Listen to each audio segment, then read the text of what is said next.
Ngidam masa mengandung tu bukan sebab manja atau mengada-ngada ya, tapi ada sebab sains dan hormon yang buat ibu rasa craving pelik-pelik. Ngidam mengandung bukan sekadar ngada-ngada. Ini penjelasan sebenar. 1. Perubahan hormon gila-gila time mengandung. Masa hamil hormon estrogen dan progesteron naik mendadak. Ni buat deria bau dan rasa jadi super sensitif. Otak boleh terprogram untuk craving sesuatu sebab dia anggap itu bantu tenangkan sistem. 2. Badan ibu hantar signal kekurangan zat.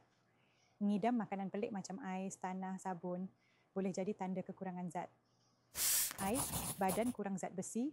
Manis, badan nak cepat tenaga. Pedas, rangsang mood sebab rasa lega. 3. Hormon dopamin adalah reward system. Bila ibu dapat apa dia ngidam, badan akan lepaskan dopamin, hormon rasa puas. Sebab tu walaupun makanan tu simple, bila dapat je, lega, puas, bahagia. 4. Emosi dan memori buat craving makin kuat. Kadang-kadang bukan sebab zat, tapi sebab memori waktu kecil atau kenangan.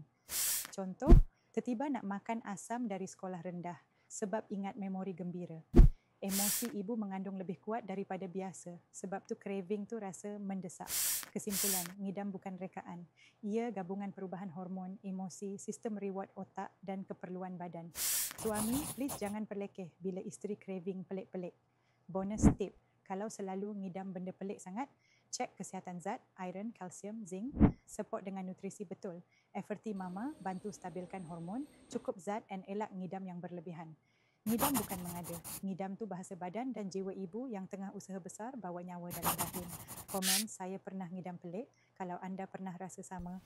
Dan jangan lupa follow untuk konten hamil, hormon dan parenting yang real, lawak dan healing.